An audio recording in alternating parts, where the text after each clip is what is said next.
I never thought a single piece of advice from someone outside our marriage could destroy it so completely. My wife, Rachel, had always been close to her friend Melissa, a woman who loved giving opinions, even when no one asked. She was the type who thrived on chaos, the kind of person who thought relationships were games with winners and losers. For years, I tolerated her because Rachel insisted she was just being protective. I didn't argue much. After all, Rachel and I had built a solid marriage, or so I thought. We'd been together 9 years, owned a house, had a comfortable routine. It wasn't perfect, but it was ours. The cracks began small. Missed dinners, silent car rides, her new obsession with boundaries. She'd started hanging out more with Melissa after work, grabbing drinks, talking about self-love and power dynamics. I didn't pay much attention. I figured it was a phase like yoga or dieting. Then one night, she came home with that strange, rehearsed calm in her voice. "We need to talk," she said, setting her purse down. My stomach tightened instantly. She took a deep breath, eyes darting away from mine. "I think we should get a divorce." It didn't feel real. "What?" I asked, half laughing because it sounded like a bad joke. "I'm not happy anymore," she said. "I need to find myself." Those words, find myself, were straight out of Melissa's vocabulary. I felt a flash of anger, but I stayed calm. "Is there someone else?" She scoffed, offended. "No. Why would you even ask that?" "Because this doesn't sound like you," I said quietly. "It sounds like someone told you what to say." She flinched just slightly. That was all the confirmation I needed. Still, I didn't argue. I just nodded, stood up and said, "If that's what you want, I'll call a lawyer in the morning." Then I walked out of the room. I could tell she wasn't expecting that reaction. Her face fell. She'd expected me to beg, to cry, to chase her like some desperate fool. But instead, I gave her peace, and that terrified her. The next morning, I started making arrangements.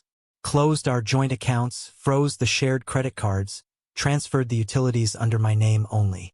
I didn't yell or fight. I moved with quiet efficiency.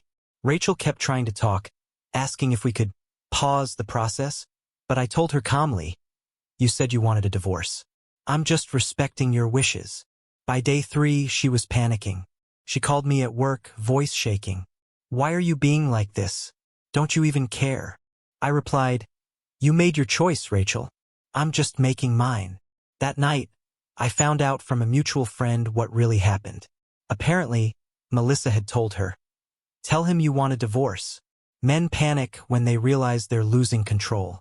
He'll beg, he'll promise you anything. That's when you set your terms." But the plan had backfired. Because the truth was, I wasn't the kind of man who begged. I believed love was something you build together, not something you manipulate for attention. Rachel tried to undo it. She started cooking again, leaving little notes on the counter, acting like nothing happened. But I had already crossed a line internally, the one where trust used to live. A week later, she asked, "Can we talk?" Her voice cracked mid-sentence. "Sure," I said. "I made a mistake," she whispered. "Melissa said you'd fight for me. I thought maybe you just needed to see how serious I was about being unhappy."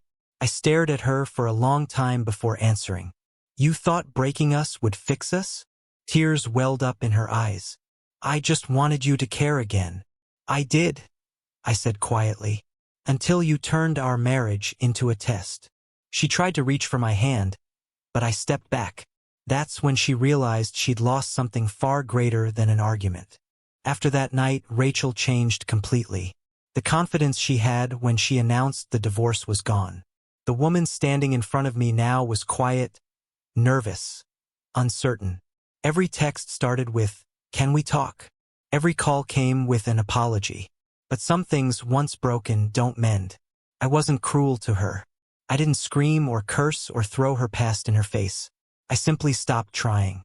For years, I'd carried the weight of fixing things every time she pulled away. This time, I let silence do the work. The following weekend, I saw Melissa at a cafe downtown. She was laughing, sipping her overpriced latte, completely unaware of the damage she'd caused. When she saw me, her smile faltered. James. Hey, how's Rachel holding up? I looked her dead in the eyes and said, you should probably ask her yourself. You seem to know what's best for her. Then I turned and walked away. Later that evening, Rachel showed up at my apartment. Her makeup was smeared, her hair unkempt. I told Melissa I don't want to talk to her anymore, she said. I realize now how stupid it was to listen. I didn't respond right away. I poured myself a drink, took a slow sip, then asked, and what do you want from me now? I want my husband back, she whispered. I want the man who used to make me feel safe. I sighed. That man existed because he trusted you. You asked for a divorce, Rachel. You got it. She broke down completely, falling to her knees, sobbing. It wasn't satisfying the way I thought it might be. There was no sense of triumph, just exhaustion. The paperwork went through faster than either of us expected. Within a month, it was official. She moved into a small apartment on the other side of town. I didn't block her number, but I stopped replying. About 3 weeks after the final signing, I got a message from her late at night. I wish I could take it all back. Melissa doesn't even talk to me anymore. I stared at the message for a long moment before replying, maybe you should learn to think for yourself next time. She read it instantly but never replied. Months passed. I focused on my work, started running again, got back in touch with friends I'd neglected. Life slowly began to feel lighter. The kind of peace that comes when you stop chasing someone who was never sure of you. One afternoon, I ran into Rachel's brother at a hardware store. He told me she'd been going to therapy. She's different now, he said. She told me she really messed up with you. I just nodded. I hope she finds what she's looking for. He smiled sadly. She did.